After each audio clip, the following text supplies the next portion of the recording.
I encourage everyone to take a moment and breathe and take a tea cheers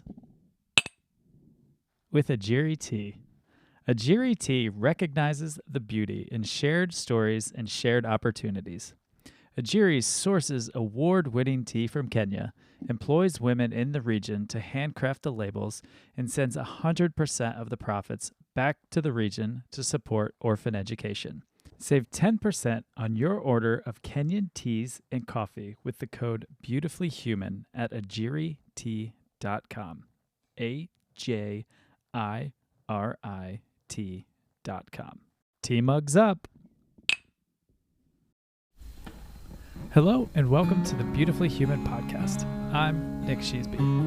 In this podcast, I speak with beautiful humans from all around the world, sharing with you their incredible stories, revealing the power in every human story, to spread love and humanity to a world that is in desperate need of it, to show that we can all connect in beautiful ways, no matter where we come from or what we look like. What you will find out is that we are all beautifully human. Let's all be beautifully human. Hello and welcome to the Beautifully Human Podcast. Today I am hanging out with Megan Johnson, and we get into a lot of good discussions about religion and how we both have navigated that in our lives and the realizations that we have come to. And we came to them at different parts of our life, but we're both at a pretty similar point. And it just leads us into some really cool avenues, some really beautiful conversation. If you enjoy this podcast, follow us on Spotify, follow on Instagram at the Beautifully Human Podcast, rate, review, and subscribe on Apple Podcasts. It helps get these stories out to more people, and that is awesome. And I truly hope that you enjoy this conversation. So I love to start these off with a very broad and overarching question and let you run with it and take it wherever our conversation may lead and say, tell me the story of your life, Megan. Wow, that is a very broad question. And I love that it's just very open-ended. That's really fun. So the story of my life. Well, I grew up in the North Woods of the Upper Peninsula of Michigan. So I am a Youper, for the folks who are familiar with that term. And yeah, I grew up in the middle of nowhere. I was homeschooled for all the way through high school. So, rural, very adventurous, creative, little homeschooler Megan. That was me running through the woods and doing crazy things and making forts. Awesome. And along with that, so at a pretty young age, had to deal with my parents' divorce, which was pretty messy, a lot of gaslighting and manipulation and just confusion on a number of levels from folks who were supposed to be taking care of me, but then ultimately I ended up having to grow up rather quickly. So that, I feel like I'm just kind of telling the story as it fits in with my own narrative of how I coach people or what I coach, which is self-reclamation. Perfect. So those initial things really caused me to have to kind of fit into this box of being very responsible, kind of doing all the right thing in order to stay safe. I had to become this certain type of person at a very young age. Also was raised pretty fundamental evangelical Christian. So that also had its set of rules and things that I had to follow, again, in order to stay safe, to be tended to have friends, to have people that I could call family, a lot of rules that I had to follow. So grew up, kind of followed all those rules, didn't really think otherwise, again, because it was the safety piece of things. So went to school for graphic design, very creative, starting businesses in high school, and then, went off to college and did the same thing, worked in some normal jobs, found that I just really don't love normal jobs. 9 to 5 does not work for me. Yeah. And started a marketing agency. And that's when I actually moved down to Nashville. So started a marketing agency with a friend. And that experience was really interesting for me because a lot of those old narratives, or not even narratives, but a lot of the old tendencies, I suppose, came up for me where I suddenly kind of stepped into the role of codependent. I stepped into the role of people pleasing within that business partnership dynamic. And the result was, some gaslighting, some manipulation, some power over dynamics. And I had a lot of, because of that, I had a lot of like physical ailments. I was getting very tired, very fatigued. People pleasing is not necessarily the best thing for your health. Right. And that experience, ultimately that came to a close, and it wasn't a very beautiful close, but it happened. And some good things came from that though. And that was really me actually questioning all of these narratives. So following that experience, I noticed, oh, wait a second, my Christianity is not what I thought it was. Oh, wait a second, there's a lot of like incongruencies in these different relationships. And oh, this is actually not a reciprocal relationship. What does that even mean to have a healthy reciprocal relationship? And just asking all of those really important questions that all of us have to face at some time or another. Yeah. And so that's really kind of what I look at as being the kind of catalyst for my self-reclamation journey. And that's kind of what I teach as a coach, is self-reclamation. It's coming home to yourself outside of all the narratives. And that's like, that kind of led me to life coaching, because I had a life coach really walk me through that journey, led me to a lot of freedom, a lot of realization. And now I live in Wisconsin, which is very different from Nashville. Yes. But we live in a beautiful little lake town, and it's really fun to now live by family, and we have a little bit more flexibility living in a smaller town. So we have a lot more adventures and things of that sort, which is fun. But yeah, that's like a rough overview, and I feel like I missed some things, but I'm going to see what came up for you, and I'm sure we can start down the rabbit hole now. Yes, definitely. I'm just going to, the one thing that really stood out to me on your website, which I loved, was creatives, misfits, and holy outsiders. And then another part that I took from it, hand back the bullshit stories and cookie cutter molds.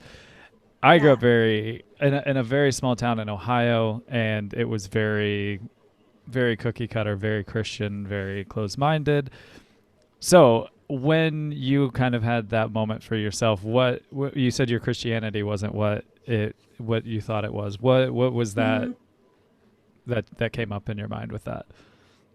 Yeah, it was really just when I was honest and started sharing some of my experience of what had happened within the marketing agency, I had a number of people say, well, you must have misunderstood, or that can't be true, or, these other things. And it was just this, and they were people that were supposed to be safe people. They were church people. They were people that, were supposed to have my back, or at least be able to hold space for both stories potentially being true, because, people have different perspectives, or, whatever. And it was that sudden realization that even if something is wrong, church folks, not all church folks, but a lot of church folks will actually, it's that incongruency piece where they may say they stand for one thing, but then it's actually so that they can look good in front of other people. Yeah. And that's really what came up for me, was it's like, oh, they actually care less about me than what they say they are. And they care more about not disrupting the system. Yeah. And if I share my story and it doesn't fit within this happy system, it's actually not welcomed. And that, of course, then like once you see that, I feel like it's like, oh, and that happens to a lot of people. Yeah. That happens. That's really, I think, what 2020 has shown us too, is so many more people are becoming aware of the stories. We're seeing, like trans folks and their stories. We're seeing Black folks and their stories. Like gaslighting and manipulation is so present in all of the systems of our society. Yeah. And for me, that was just like the small portion of seeing that within the Christian world. And that like resulted in a flood of realization as that just, became aware of all those other things too. Yeah, it is.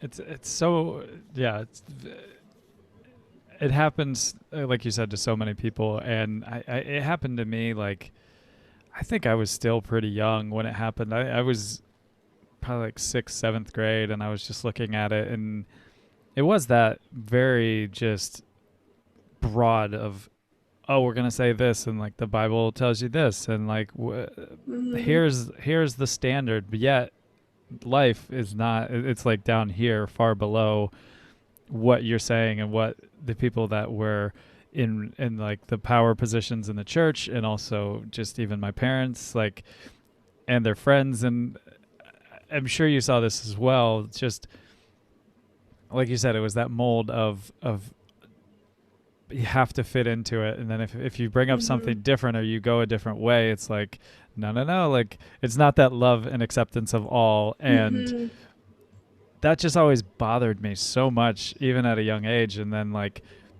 I started listening to punk rock, and I started hearing these like other ideas, and I was like, oh shit, I didn't even know that was something. Like I didn't even know that was a different way to think, because of where I grew up was very, very small, and I just hadn't been other places to know that, or be told, like with languages or other cultures. It was just what we had in small town Ashland, and it was like, this is it. So yeah, it's tough when you have those realizations, but then like once you have them, it's like, oh my God, look at like just looking into it. And like you said, 2020, with just like a lot of the hatred and a lot of the ignorance is coming straight from that sector. And I'm not trying to generalize, but a lot of it was coming from a previous president also that was connected to the evangelical part. And it was just like, how in the fuck that ever got paired together? I mean, I can see where it happened, but it was just like unbelievable. Totally. Yeah. Well, it's interesting too, because I think when we reach that point, whether it's, at 6th or 7th grade, or whether it's as an adult, there's so much, there is like this willingness to sacrifice the acceptance of other people. And like, I think that's something that whenever anyone reaches the point where they notice those things, I mean, we reach that point many times, I think, honestly. Yeah. We reach it, and ultimately we just have to come to a point where like, it's not worth it anymore. Even if these people reject me, I'm going to go for it anyways, and I'm going to seek this other path. But what I think is so ironic about it is I feel like that's honestly just so much more of the story of Jesus in general anyways, is he was like, fuck the system, I'm going to go this other way. Yeah. And yet the church is, the complete opposite majority of the time. Right. Yes, that is so true. I think that all the time. I'm just like, also how people have just like, put it in this box and taken it from love and acceptance, which is every religion, to like, we'll love and accept you until you're this or that or whatever it may be. And like you said, Jesus definitely said, fuck the system. Even if it was just the person who is Jesus in the stories, like, he wasn't hanging out in his little pod of safe Christian people. And I've always like, one of my thoughts on it that it just doesn't make sense to me, right? Is if you have the answer to life's riddles, like we're all going through life trying to figure life out. That's just what life is. You're trying to do it the best way you know possible, and whatever that means to you. None of us really know what comes after it. It for 100%, right? But everybody that claims to know, why are you so angry at other people? Wouldn't you be the one that would be the most accepting, the most loving, shouting it on the rooftops that I have the answer? I fully know that this is the answer. Like, why are you like most of the time angry and less accepting of people? It's like, if that's the care more about the dogma versus like the freedom. Yeah. And I also think like, if you get to heaven's gates, God's going to sit there and go, what did you do with your life? Like, you sat there and you kept your close Christian friends, and that was it. And you didn't really go and talk to anybody, and you didn't accept these people. Like, truly, what were you doing with this one life that I gave you? And you didn't know past this life. What were you doing? I think he's going to be pissed off at a lot of people if that's what really happens. He's going to be like, "What were you doing? Like, you should be loving." When the people get their backs turned on them by society, which so many people do, you should be the ones pulling them in and telling them they're good because you were created by God, right? And creationism, you should be the biggest tree hugging hippies there are, because if this is God's earth, then how the fuck are you letting this all happen, or not believing that global warming's happening, or that all these things are ruining this earth? And it's like, dude, that's the core of what you believe. How are you against that? Like, you should be the first person. If you believe in creationism, that is the crux of what you believe in. So all of it, I'm just like, blows my mind.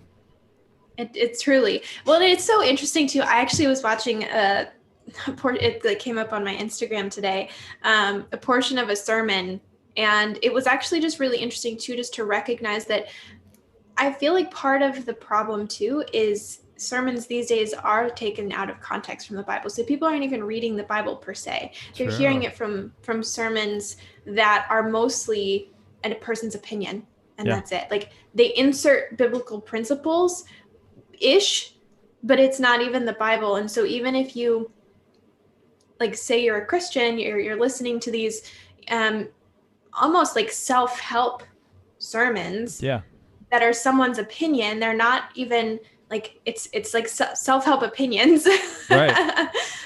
With some Bible verses dropped in to make you feel good that you're like checking the boxes of going to church, right? And that's it. And then that's your theology, is this person's opinion, versus actually taking a look at the scriptures, which I don't really read the Bible anymore, but I do remember so much of it. And when I even just think of it, it's like, oh, like, it doesn't make sense how the church responds to so many things if you actually do look at the Bible. And I don't know.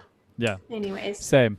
So we could go on that forever and ever, I'm sure. We could. I'm going to shift it out of that to when you had that moment, and now you have your coaching and your podcast, the Reclamation. Like, what did that look like for you? Where did you find yourself shifting to, just with your thoughts? Because that's a big road to hit, especially when you've had that for so long, and then you're kind of like, well, damn.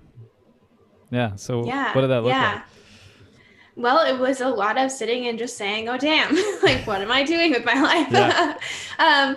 But yeah, it was a lot of, after the marketing agency closed, I really just sat with myself for a while, because like, that was kind of the goals that I had set for my life, and kind of the trajectory that I had for myself was creating my own graphic design and marketing business. Like, that's what I really wanted. And kind of when that came crumbling down, it was this space then where I had to really reckon with myself. And I had to say, like, well, that didn't work. Do I want to try again? What did I learn from that? What's the through line that's keeping me running businesses? Because like I said, I started my first business was shooting photography in high school. Okay. And that like carried me through college. And that's when, when I studied graphic design and then got into marketing. So it's like, okay, well, what's the through line of these different things that I'm doing? And so much of it, while they were all very creative, it was also just this recognition that I want to help mirror to people that they're good. I want to mirror to people that anything is possible for them. Even when I shot photography, I wanted to capture really authentic moments to show people how incredible they are. And so when I kind of like pulled back the layers and realized the different through lines, I was like, okay, well, life coaching changed my life. It really, it brought me from, cystic acne and chronic fatigue and sleepless nights and people pleasing to feeling empowered, to recognizing my autonomy, to self-actualization, like so many other things. And just like all of that. So it's like, okay, well, if that was so beneficial for me, what if I pursued that? And for me, a lot of it too has been breaking through some narratives, because I had a pretty traumatic childhood. Some of it was also breaking through the narratives in my head that said, because you faced trauma as a child, you're not capable, like you're broken, which I think some of that was a Christianity as well, but like, you're not capable of actually helping other people with their mindset. You're just broken in that space forever. So it was like, I had to work through some of those narratives and recognize, oh wait, I'm not broken. Oh wait, I am, you know, I can train in these things and I can learn how to do these things. And it just, that's kind of just what it was, like a progression as I walked through that and, you know, came home to the realization that life coaching it brought me a lot of life. It was like I said, that through line, just like holding on to that and letting a lot of the other stuff fall away. Yeah. And I think also on what you were saying is a lot of that comes from traumas as a child, but a lot of it, I know from when I was growing up, and still to this day, it's one of the big traumas in my life is family and childhood and stuff like that. And it's because it was mental health just wasn't a topic, because it's like, well, are you praying about it? Is that's the way you fix it? And so it's like, when you're sitting there and you're like, well, shit, I'm broken and I'm just stuck in this. Like, that's just kind of how I've seen so many people in that sector of Christianity just get to. And it's like, well, this is what it is. And that's that. And it's not like a life sentence. Yeah. So there's not a way of like, oh, I can talk to a life coach. That would be something that would be looked on and frowned upon in my world. And like, even with my parents, I'm currently having a really rough patch with them. And it's because I told them that it was a very dark mental space that they put me in because of their relationship and how it's been since I've been born 36 years ago. Like, and I was responded with, well, whatever a dark mental space is. And I'm like, means you make me fucking sad, and it hurts too much to be a part of it. But it's that whole stigma around mental health or talking to somebody about those things that I'm sure you were feeling.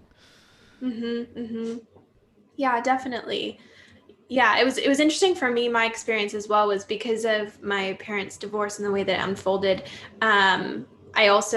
We had to go through, my younger sister and we had to go through like court mandated counseling sessions, which were not awesome. Yeah, I can't imagine. So I feel like my experience with that too was just very like, I had to like work through those narratives as well, because they just were not very supportive. And I mean, to this day, like, I absolutely believe in therapy 100%. I think you always have to find the therapist that works for you, because that, for me, again, it was just like this realization that, I don't know, there was not a safe space that felt like it was being held in those arenas. So that's why I think life coaching was so attractive to me. Like, and like, as I grew up, but yeah, it was like a different experience with that. Yeah. I don't even know where I'm going with that particular. How young were you when you were going through all that? It was quite a long period. So it was like between 8 and 12, I think. But it was on and off in different people. Yeah, I remember being very like obstinate about it, and I don't know, they ask you to draw pictures, and I would, purposefully draw really like dark, scary things, because I was like, you don't know anything about me, like, fuck this, even though that wasn't in my verbal communication set at that time. I was just in my brain, I was like, you don't know anything about, I don't know. But so I was probably also just a very difficult child, but but I mean, going through that kind of experience is not easy. So, and it's at the same time when you're learning language, you're really learning about yourself. And so even at that point, you might not have known yourself well enough to, or you probably didn't. I wouldn't have been able to express myself well enough at 8 to 12 to say anything constructive that would have been helpful for somebody. Yeah. It was just, I think, like a weird time, which gives me a lot of compassion for just children in general. And I feel like it's just so important for our generation to continue to heal ourselves. I know, like, on social media right now, I feel like it's very popular to be into mental health and to be into self-development. We've got the holistic psychologist and a lot of other psychologists that are really kind of promoting that, which is really beautiful. And I do feel like it's just so important, because the more we can make those things normal and we can encourage folks to heal themselves and to take responsibility for our mental health. I feel like that's just going to help, the generations that come after, ideally. Yeah. And I mean, I know we in our generation, every generation is going to have a lot of shit to deal with, but there's just, in this generation of kids, I feel like, there's just a ton going on. There's just so much happening that I never would have known as a child. I didn't know as a child. But like you said, it is a really beautiful wave of mental health. I know the life coaching thing is a really beautiful new avenue that's come up pretty recently. I don't know the full history of it, but I think there's just so much more out there, but there's also more ways of handling it. And as I was thinking, I was like, it's really nice that like you're in a town in Wisconsin now that may or may not, I don't know exactly what it's like there, but may not have all kinds of people that are thinking the way you do. So it's nice that like people like us are kind of moving around in the world, and maybe not always in the smaller towns, but like branching out and at least knowing that we've come from a small place and knowing what the kids in those places are going through. So if you're meeting them or you just have a way to put it out there of like, I was there, I get it. You're probably not getting those ways taught to you. So you can be cool. Like it can be all right. And you can get out of that box to get there. So I think it's really beautiful that you're doing that. Well, thank you. Yeah. I really love life coaching. It is really beautiful. And it is really fun. Kind of just speaking on the life coaching front of things, something I love. So when seeking a therapist, you always have to look like within your state. And that's something else that I think is really cool about life coaching is you can find coaches from anywhere. So like my coach that I go back to over and over again, like virtually, she's in like Springfield, Missouri, but then I've had a coach in Australia. And, I think it's really fun because you also just in a coaching relationship, you can get a lot of awareness to what's happening in other places in the world. And just different insight into like expanding your thought process because they're people that are coming from other places, which I think is super cool.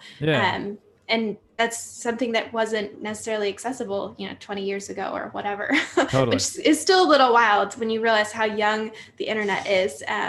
But totally. I was just thinking about that the other day because I was in the generation where I remember the AOL discs. I was old enough, like I was, I don't know, 7th, 8th grade when that stuff started coming out. So I remember Instant Messenger, and now I'm like, you could just zoom into anything around the world. I watched a friend of mine graduate from school in South Africa, and I was like, that's so rad. That's like, so cool. Unbelievable. But it brings up a good way to segue to this. And like you said, just getting to experience other places, other people, where they come from. I know it's so necessary, especially from this country's standpoint. I think it would help people to just go somewhere where they can't speak the language, where they feel uncomfortable, and just get into it. And then you might come back with a little more empathy for people that are coming to our country who are having a tough time getting in back into our culture or getting into it for the first time. I ask this to everybody. If I came to you, and obviously COVID restrictions aside, we're in a world where we can travel normally, where would you go if I came to you with a plane ticket? And I said, you can go anywhere in the world. Currently, I super want to go to Scotland. All right. Like that's on my, I don't know. We went to Europe 2 years ago, kind of did Northern Ireland, Paris, London, down to Italy, Venice, kind of like, I don't know, it was a pretty big trip. We did a lot of things, but we didn't hit Scotland. And for some reason, I've been watching a lot of BBC lately because it's just, I don't know, the gardening stuff is just really calming. I don't know, but I love watching it. And I think Scotland just looks really beautiful. So I would go to Scotland. Cool. I like that. Yeah. I like that. In your travels, what is the most surprising place you've been to? Surprising. What do you mean by surprising? Like for me, I went to Romania, and I was just shocked at the beauty. I was shocked at the culture. I was shocked that I felt like I was in an era before I was born, just the history of it, just even down to like meeting a beautiful woman who took you and cooked you dinner, and it was just like, wow, I was really shocked that happened. Any kind of just like off the wall or just better or worse than you thought. Yeah.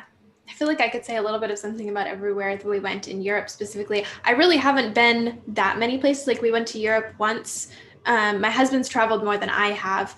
But for me, like Rome was surprising because I felt like I did not like it nearly as much as I thought. Okay. It was very touristy. Yeah. It was cool. Like, don't get me wrong, it was very cool, but I was just very touristy, and I preferred kind of the less touristy areas.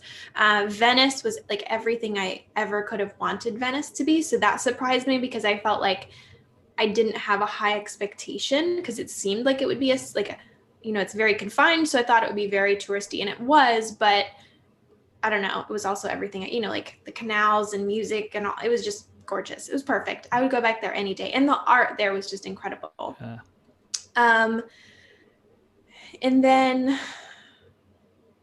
I think overall, something that really stood out to me in specifically my travels in Europe were like these internal knowings. I felt like that my ancestors had come from there. Like it's just like different parts that we were traveling. I was like, I feel a connection here and I don't know what that is. So I got my whole DNA ancestry thing, and I'm mostly English and have like a little bit of Scottish and a few other things. And I don't know, it was just fun to look at that after the fact, but it was just interesting to travel and be like, I feel like I came from these places. What is this feeling? Yeah. Which I found very interesting. That's super cool. And one thing that I had happen, my family, my last name's Sheesby, so it's a very English name as well. And a lot of my family came from like the English countryside, like hour or two north of England in a like Coventry area. And I went up there and I took a train and I just went from like Coventry to Baggington because it was just like kind of rich in my family's history. And I was going through there and I was on the train and I was just like, this looks so much like where I grew up in Ohio. Like just looking out, it was cornfields, and I didn't even know that existed in England just because I'd never been in the countryside of England. And I was just like, okay, no wonder my family that came from England in this part found this place in Ohio. Did you find that when you're in those places now looking back? Was that something that you were feeling too? Yeah, I noticed that a lot of my family came from like coastal areas, in, gosh, I'm going to butcher this because I don't know my European geography nearly as well as I should, but it was like a bit of Germany and just like some Scottish and like a little bit of English. So just kind of like the northern kind of sections over there. So a lot of it was coastal. And when my family came over, majority of them, like almost at the like beginning of the United States, like it was with like on the first ships. Yeah. And so, but it was interesting to see they like started in New York and then they went to Lower Michigan and then Upper Michigan. And then like my family was a little bit all over the place in like Wisconsin. But it was interesting to notice that they all stayed near coastal kind of areas. And like even now I'm drawn to, like, we live in a lake town because I love, like, before I knew any of this, I love being near water. I love having a lake or a coast of some kind. And so it was interesting to notice that there's always a little bit of coast, even if it's, Lake Michigan, which is not the ocean, but it can feel pretty big at times. So it's pretty monstrous. I thought that was interesting. Mm-hmm. It is really cool. Yeah. I didn't realize it either. And then like I had that big realization, like, oh, okay, no wonder, like, this makes sense. When I get to like little rolling hills, like I got very car sick as a kid, so I don't have great memories of it, but I do now that I don't get car sick going through there and just seeing those places. It's so neat. Yeah. It's so neat when you get to finally find out. And I was actually surprised that I had more like Scandinavian, which it was a very small part, but I was like, I've always been drawn to Scandinavia. And then it's cool to see like there's so many people from Scandinavia that came to like the northern parts, like Minnesota and Wisconsin and probably some in Michigan too. It's really neat just to see like where these groups got used to their geography and then came over and were like, well, we're going to find that in this country. Totally. Yeah. It's really interesting right now. I have like a stack of giant books here because I'm researching the chakra system and also human design and seeing like how the centers in the two of those systems correlate, or if they correlate.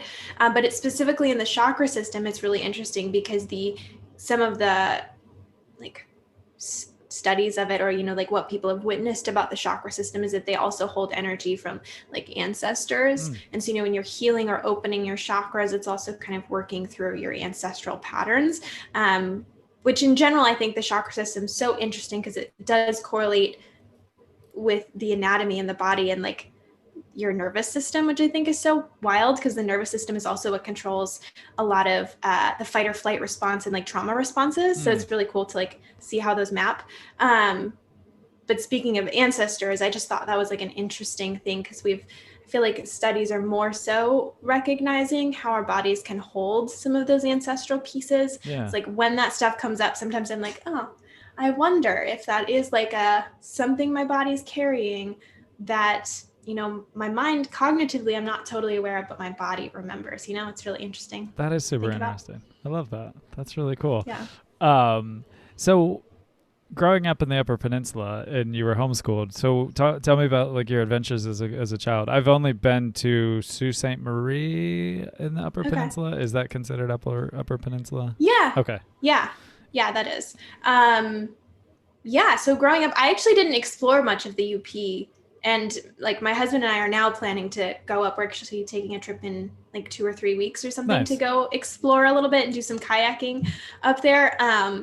But yeah, for me, it was a mix of different things. Because when I was really young, we lived in a larger house and I was able to explore on the little property that we had there.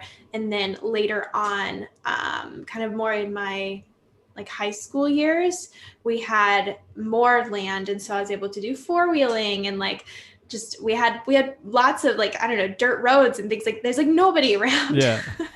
So it's just like a lot of building forts, a lot of snowshoeing, a lot of cross-country skiing. I didn't really do downhill skiing until college, but we did a lot of cross-country skiing and just being outside. And I think that that's something that I really pulled from childhood as well, is just the importance of doing nothing. Yeah. And I've noticed, especially in adulthood, when there are seasons when I don't do nothing, I'm usually not as healthy, just as like mentally and physically, I'm not as healthy. And then when I have those seasons where I give myself pockets of space to just stare at the clouds or, look at the trees or whatever, like I did that so much as a child, and it allowed me to process things and to think and for everything to just kind of settle and ground. And, that's like, I feel like a skill that just came so naturally to me as a kid. Yeah. And now I like have to relearn it sometimes because it's easy to forget. The UP was a fun place to grow up. It was, I think it's interesting because a lot of people who grow up in the UP stay in the UP. Right. So there's that too, where I'm like, I don't love that part of it. Like, I wish there was a little more, like it was known for, setting people free. Yeah. But I still like, have fond memories of the wilderness. Yeah, and it's so important. I talk about it a lot, of just the importance of even just play in life, of just give yourself that time. Yes, life is serious. You do have to make money to survive, but also just those moments, like you said, just laying there and looking at the clouds, or just like giving yourself that freedom to get away from all of it and just be for a second.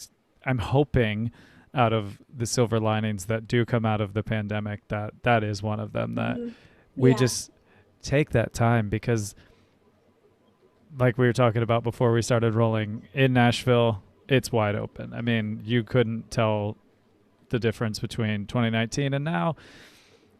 But that just brings so much stress of the fast pace again, and just life coming at you quick, where you can't even react because you just have to be moving and going. And I'm hoping that people took the time to find some self-love, some self-reclamation, some just moments for yourself, because I'm hoping that as we get back to whatever the next chapter looks like, that people actually took that time and take it with them, not just leave it here and say, well, that was 2020 and part of 2021. Let's get over it. I don't want to deal with that shit anymore. It's like, bring that with you. I'm hoping that was something that people took the time to do, because I know I've said it a billion times. I just wish I could slow down, like have a pause button. And we did. And now I'm hoping that people took that time for that self-love and the self-reclamation. Yeah. And it's really just like choosing to be human, like giving ourselves permission to be human in the many facets of that, not just going all in fast paced. And I don't know, as you were just talking, I was kind of thinking and reflecting a little bit too. And that's like the title of your podcast is like Beautifully Human, right? And so in order to be beautifully human, we also have to be. Yeah. Like that's like the beauty is in the being. It's not always in the doing. And it's so easy, and yet we so often don't give ourselves permission to see that. And even though it's right in front of us, we don't see the beauty. We don't see the freedom. We don't see the opportunities for nuance and for play and for, just enjoying what's here. And that's it. Like that's the whole thing. And where we're seeing the world, whether we're talking about like earlier you had mentioned kind of the climate crisis and all this, all of these things are happening because of industry and this fast-paced living. Whereas if we pause, we can actually self-reflect and self-love and tend to the earth as well. Hopefully we'll all bring that into our present and the future after this past year. And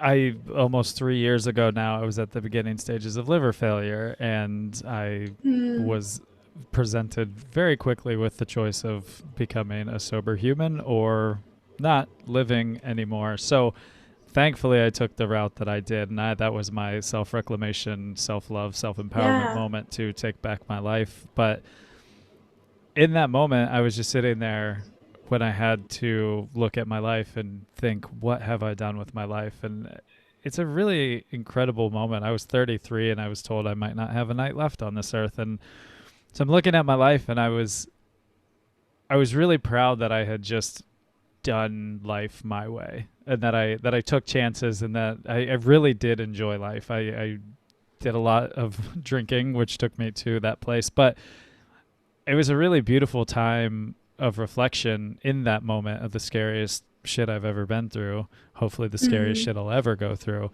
But I always challenge people, like, have a life that you're going to be okay with coming to the end of. Nobody wants to die, but we all are going to have that moment. Sometimes it comes way too soon for people, which is incredibly sad. But when you have that moment, you're going to reflect on your life. It's impossible not to. So I always challenge people. It's like, go take that chance that you've always wanted to. Enjoy yourself. Live this life, because when you get to 65 or 70 or whatever time it's going to be by the time we get to a retirement age, it keeps getting longer and longer, and you're getting older and older to retire in that. I mean, I'm nowhere near that path of whatever that is, but I just get really sad when people are living to get to that age to then start traveling or see the world. And I'm like, I lose energy every single day because I'm getting older. And I'm not saying I'm old or that I'm lacking energy, but I can tell that I'm not having as much as I used to. So it just makes me sad when people are living just to get to that age, and then I'll go see the world. It's like, go now. You can always come back. Well, it comes back to the conversation we started with too, with like fitting into the cookie cutter molds and the boxes. It's deciding the path that you want to walk. And so many people feel that there's only one option, and that's that linear option. But the linear option keeps changing anyways. Like, it's supposed to be safe and linear, and you get to retire by a certain age. But like you were saying, it's changing, and it's not working for a lot of people. And it doesn't work for a lot of people. Similar to Christianity, Right. they say it's going to be one thing and then it ends up being different and people get excluded. And the linear path is the same way with work. Like some people, it just doesn't work for them and the system doesn't work for them. And so it's like, well, if you think outside of the systems, if you think outside of what we're told, like, what does your core say? What does your intuition say? What does your gut say about how you want your life to look like? And like, what would it look like to have a life of integrity for you? And then being willing to pursue it, because it can be terrifying. Totally. It's not easy. It's not, but then it also can be. Yeah. And that's, I think, we can choose to, as well, to take something that I'm trying to give myself more permission to do is to take the easy route. Because sometimes I think we get addicted to taking the hard route and we think that everything has to be hard when sometimes it actually can be easy. But it's a mix. It's both and, I think. Yeah. But yeah, it's just that outside of the box living, that willingness to step outside of the comfort zone and see what else is possible. Yeah, I love that. That's right up there on your website. I looked at it for a second and I immediately went to that because I was like, that's just, it's so needed. The more people can say it and encourage people to do that. And I like how you just said it's okay to take the easy route, because we get so addicted to the gotta be tougher. We're not making strides, and you can, even if it is easy, because sometimes you're just really good at what you're doing and it just comes easily, and that's okay too. But just, to get off that linear path and just go explore, go live, go see what you want to when you have the time. Yeah. Allow life to be a little more of a dance and play. Yes, totally. It's, I fully encourage everybody I speak to, especially, I mean, I again had that moment where I just had to figure out, like, do I want to, I'm at this crossroads of living or dying. Do I want to just go into a really safe, easy way? And I was in my hometown in Ohio, and a lot of people were like, well, you've done this, now it's time to settle. And I was like, I didn't just go through what I just went through to just stop now. I can't do that. Yeah. That'll fast track me to drinking and dying quickly. And I'm not good with that. I'm going to go do something else and just keep on doing what I wanted to do and live life. Yeah. So many times recently it's come up in some podcast interviews that from my podcast and for other people, where it's like the thought process of if you do something the same way over and over and expect different results, like it's the definition of insanity or whatever it is, like that little quote, you know?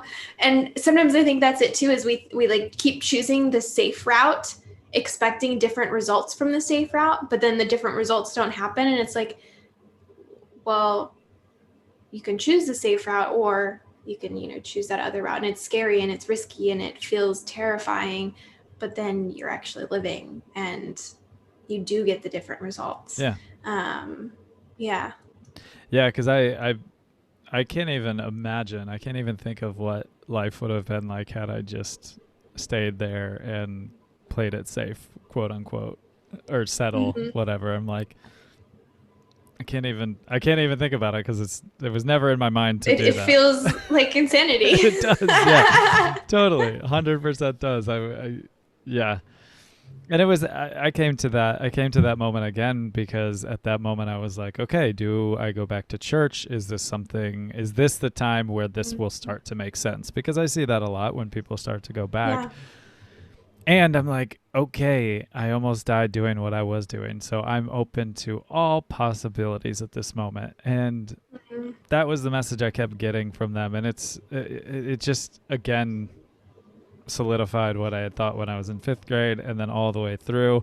And I'd battled with it. I wasn't ever perfect at it. Like, fuck this, I'm done. I kind of kept going back and forth. But that one was finally like, I'll take the morals that I got from it and I'll be that good person, and I'll just take it at the core of love and acceptance, and that's what I'm going to move forward. That's why I started this, because I've had the fortune of traveling and meeting people and expanding my mind that way. So I was like, I'm going to put that as my target of my hometown, where I come from, the people and the hatred that was coming out of there. I'm going to put that as the target for people to hear conversations with humans from all over. And I'm going to call it Beautifully Human because it's the shit, it's the beauty, it's the all of it. It's the life, it's all of it that makes us beautiful. All of the nuances and the many facets, because we don't fit into a system. No. How could we? And how boring. How boring if we all did. We're so boring. Totally. Yeah, I love it. All right, I have 2 last questions for you. The first one is, what would you want the world to know about you, Megan? What would I want the world to know about me?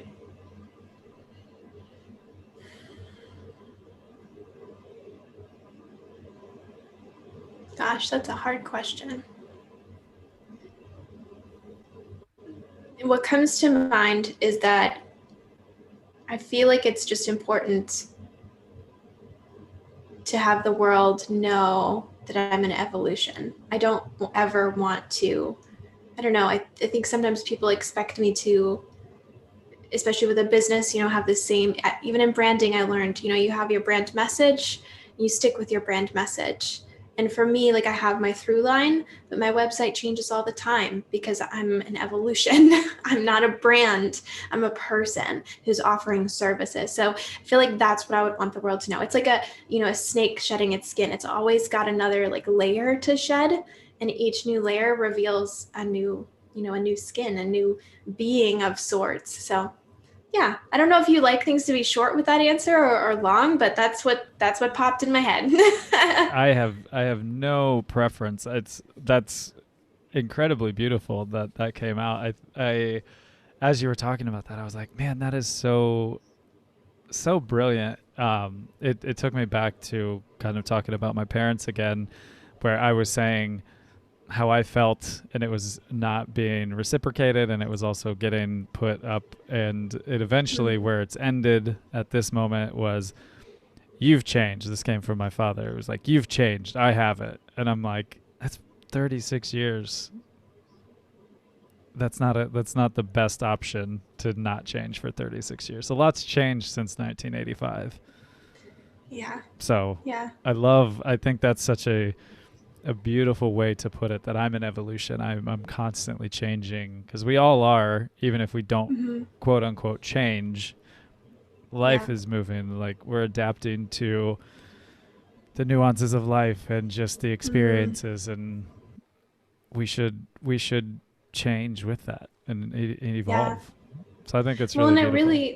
It really is the choice too. We have to choose to evolve, and like what you were just sharing, it sounds like the present choice that's being conveyed is that he doesn't want to change, and like, I think that's something it's so difficult when we do see that, but it also kind of mirrors the different sides, I feel like, of life, of, when we change, it's scary because you never know quite how it's going to be accepted. And we have people every day that are not accepted because they're willing to change. Right. But at the same time, it's so beautiful. And it is that evolution. And it is that, becoming better people, not in the sense of like, hierarchical better, but just like,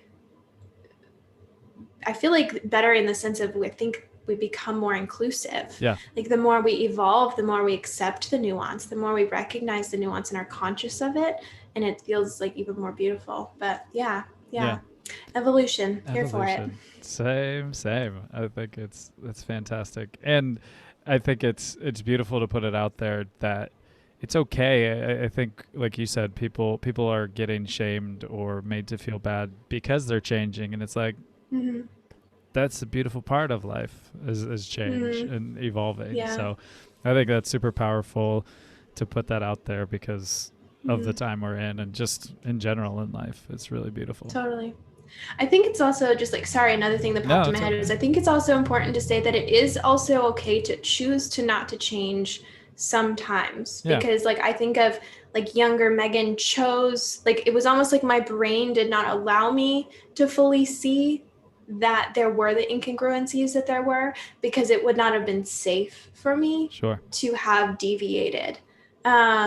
And I think that sometimes people are in that point too. And so like for people listening, there are times when it might not be safe to deviate and to evolve. And so it's so important to know yourself and your situation and notice, okay, where can I cultivate the safe spaces so that it will be okay for me to evolve? Because that's also a choice, is if it's not safe now, how can you make it safe for yourself? Where can you start cultivating those spaces for yourself? So, yeah. Yeah, that's brilliant. Love that. All right. It's good stuff. What's that? Good stuff. Yeah. Good conversations. Absolutely. Last question. If you had the ear of every single human in the whole world, what would you say to them? You're enough. Brilliant. That's it. I love it. That's so true. You as you is beautiful. You're beautifully human. Yes. Go full circle. We all need to hear it. Yeah. So, yep. Love it. Love it so much. Beautifully human. Well, Megan, thank you so much for your time. Thanks for chatting with me and imparting all your beautiful wisdom and knowledge into this conversation. Yeah, thank you for having me. It's been really fun conversation. I love kind of the different places that we meandered along the way. So yeah, thank you so much for having me. You're so welcome. And I hope you have a beautiful rest of your night. Yes, you as well. Thank you for listening to the Beautifully Human podcast. To hear more beautiful stories from beautiful humans, follow us on Spotify and rate, review, and subscribe on Apple Podcasts. Follow us on Instagram at the Beautifully Human Podcast. Peace signs up.